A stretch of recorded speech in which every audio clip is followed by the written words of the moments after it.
ओम शांति 25/6/26 प्रातः मुरली ओम शांति बाप दादा मधुबन। मीठे बच्चे, हाजी बाबा, पावन बनने का एकमात्र उपाय है बाप की याद की मेहनत ही अंत में काम आएगी। प्रश्न है, संगम पर कौन सा तिलक दो तो स्वर्ग की रजाई का तिलक मिल जाएगा? उत्तर है, संगम पर यही तिलक दो कि हम आत्मा बिंदु है, हम शरीर नहीं।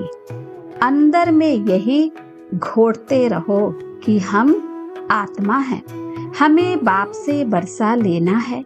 बाबा भी बिंदु है, हम भी बिंदु हैं। इस तिलक से स्वर्ग की रजाई का तिलक प्राप्त होगा। बाबा कहते हैं, मैं गारंटी करता हूँ, तुम याद करो तो आधा कल्प के लिए रोने से छूट जाओगे। ओम शांति।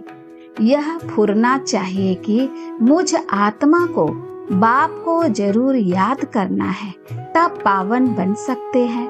मेहनत जो कुछ है वह यही है। जो मेहनत बच्चों से पहुंचती नहीं है, माया बहुत हैरान करती है।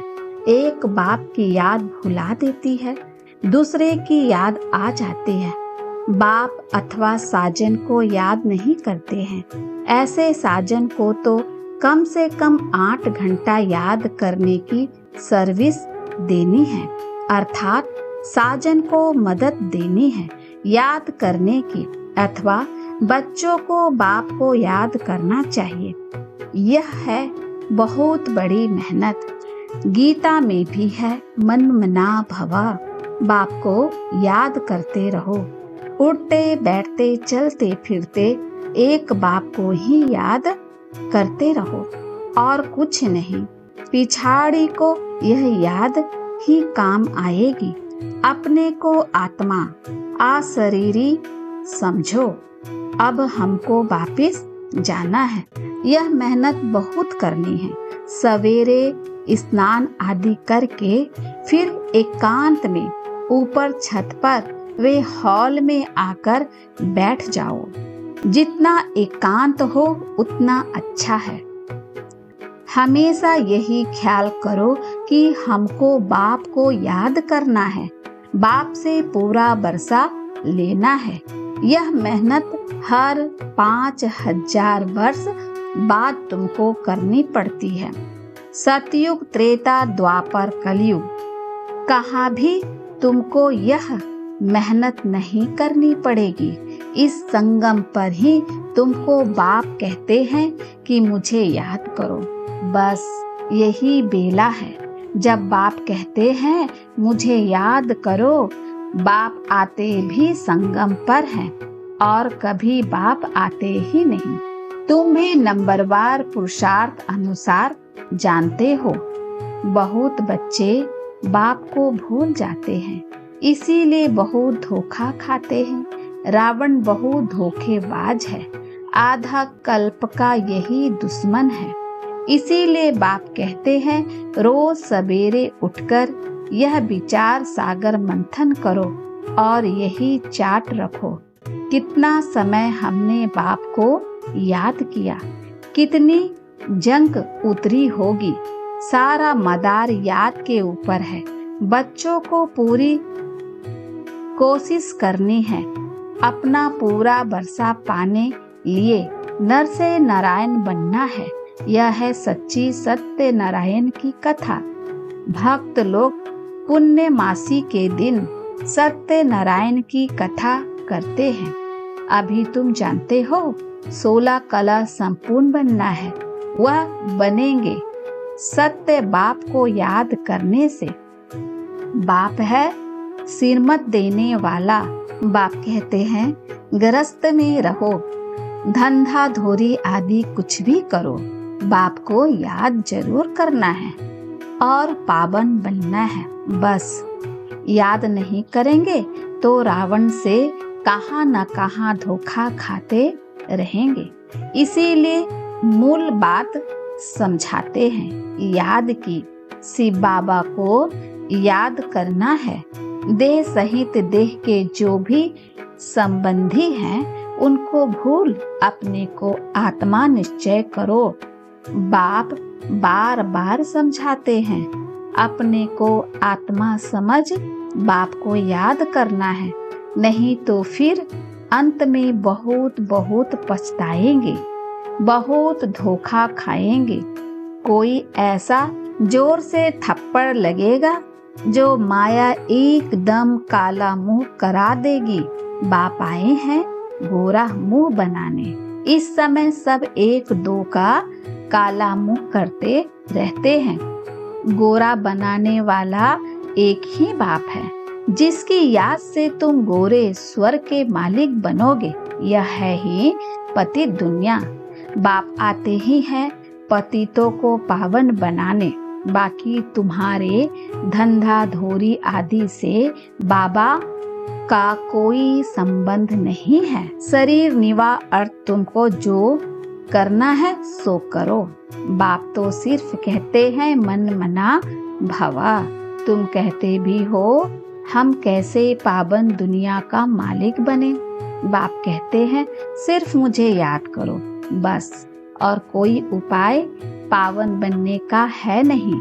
कितना भी दान पुण्य आदि करे, कितनी भी मेहनत करे, चाहे आग से आते जाते रहे, कुछ भी काम नहीं आ सकता सिवाय एक बाप की याद के। बहुत सिंपल बात है, इसको कहा जाता है सहज योग।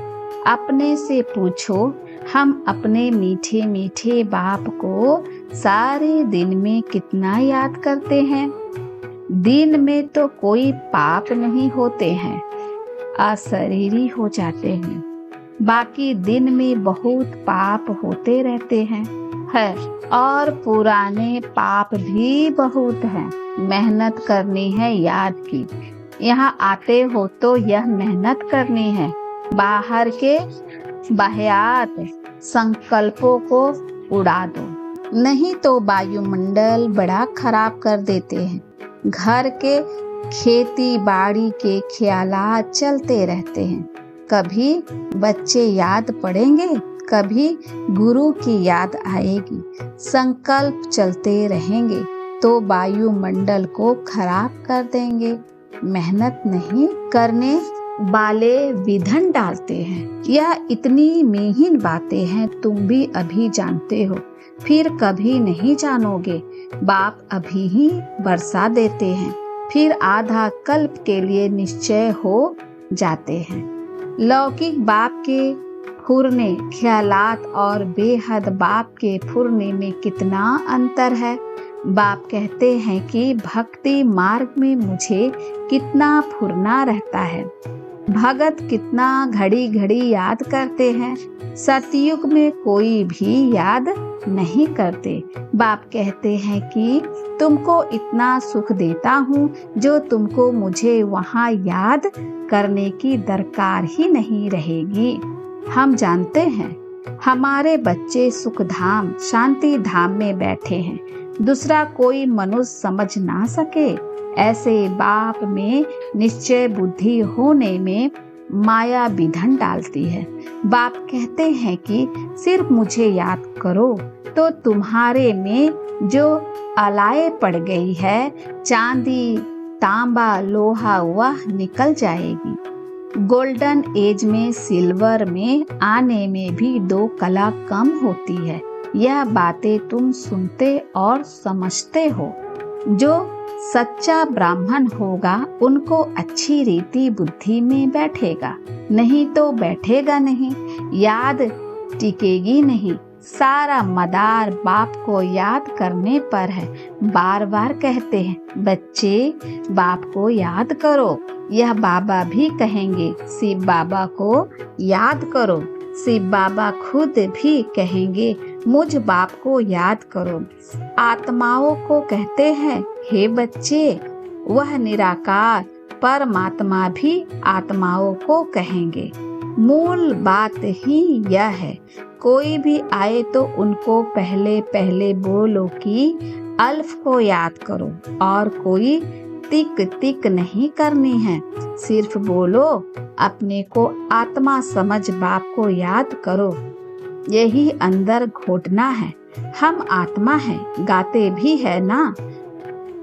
तुलसीदास चंदन घी से तिलक देत रघुवीर। तिलक कोई स्थूल थोड़ी ही है। तुम समझते हो कि तिलक वास्तव में इस समय का यादगार है।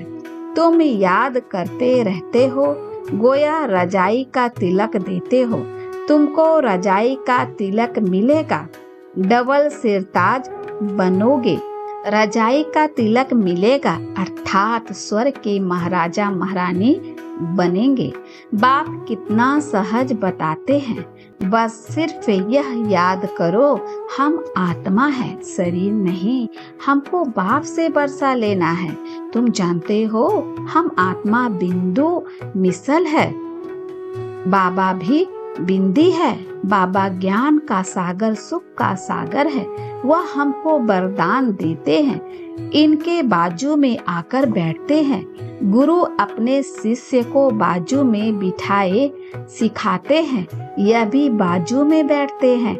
बच्चों को सिर्फ कहते हैं अपने को आत्मा समझो, मामिकम याद करो। सतयुग में भी तुम अपने को आत्मा समझते हो, परंतु बाप को नहीं जानते हो। हम आत्मा शरीर छोड़ते हैं, फिर दूसरा लेना है। ड्रामा अनुसार तुम्हारा पाठ ही ऐसा है, इसीलिए तुम्हारी आयु वहाँ बड़ी रहती है, पवित्र रहते हो। सतयुग में आयु बड़ी रहती है, कलयुग में छोटी हो जाती है। वहाँ है योगी, यहाँ है भोगी। पवित्र होते हैं योगी, वहाँ रावण राज्य ही नहीं है। आयु बड़ी रहती है, यहाँ आयु कितनी छोटी होती है। इसको कर्म भोग कहा जाता है। वहाँ अकाले मृत्यु कभी होता नहीं। तो बाप कहते हैं कि बाप को पहचाना है तो सिरमत पर चलो। एक बाप को याद करो, अपने को आत्मा समझो। हमको अब जाना है, यह शरीर छोड़ना है, बाकी टाइम सर्विस में लगाना है। तुम बच्चे बहुत गरीब हो, इसीलिए बाप को तरस पड़ता है। तुम बुढ़ियाओ, कुब्जाओ आदि को कोई तकलीफ नहीं देते हैं। बूढ़ी को कुब्जा कहा जाता है, बूढ़ियों को समझाया जाता है। बाप को याद करो। तुमसे कोई पूछे कहाँ जाती हो, बोलो गीता पाठशाला में जाते हैं। बच्चे प्रदर्शनी आदि पर कितना खर्चा करते हैं, लिखते भी हैं फलाना अच्छा प्रभावित हुआ, परंतु बाबा कहते हैं एक भी ऐसा नहीं लिखता कि बरोबर इस समय बेहद का बाप इस ब्रह्मा तन में आया हुआ है, उससे ही स्वर्ग का वर्षा मिल सकता है।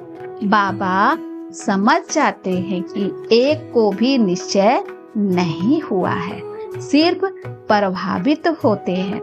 यह ज्ञान बहुत अच्छा है। सीढ़ी ठीक रीति से दिखाई है, परंतु खुद योग में रह तमो प्रधान से सतो प्रधान बने वह नहीं करते।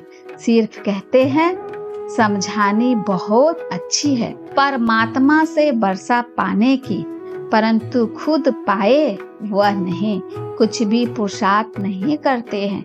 प्रजा ढेर बनेगी, बाकी राजा बने वह मेहनत है। हर एक अपने दिल से पूछे कि हम कहाँ तक बाप की याद में हर्षित रहते हैं। हम फिर से देवता बनते हैं। ऐसे ऐसे अपने साथ एकांत में बैठ बातें करो, ट्रायल करके देखो, बाप को याद करते रहो तो बाप गारंटी देते हैं तुम आधा कल्प कभी रोओगे नहीं।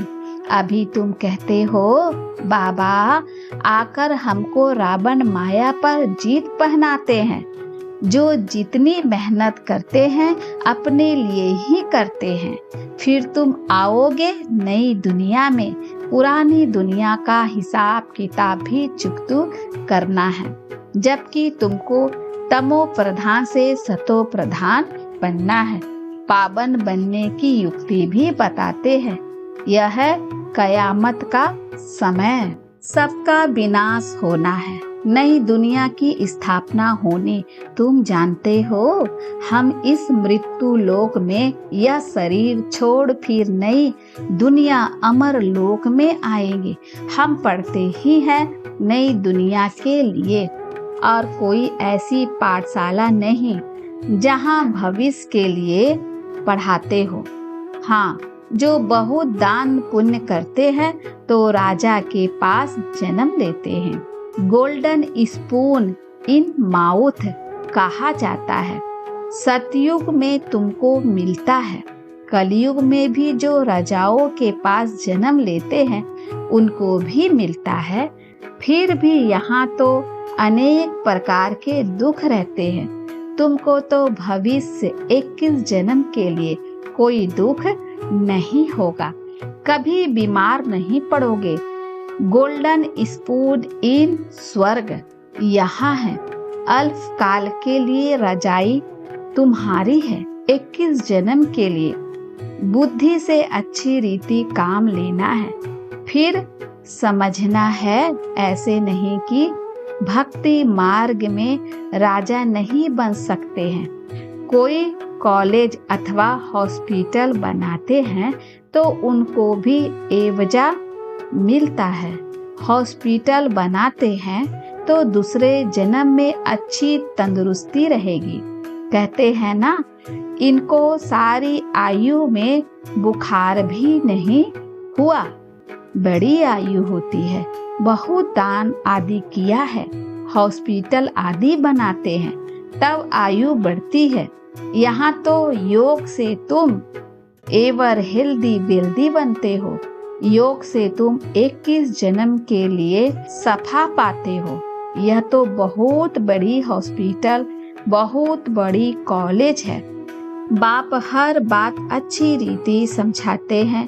बाप कहते हैं जिसको जहाँ मजा आए, जहाँ दिल लगे, वहाँ जाकर पढ़ाई पढ़ सकते हैं। ऐसे नहीं कि हमारे सेंटर पर आए, इनके पास क्यों जाते हैं। नहीं, जिसको जहाँ चाहिए वहाँ जाए।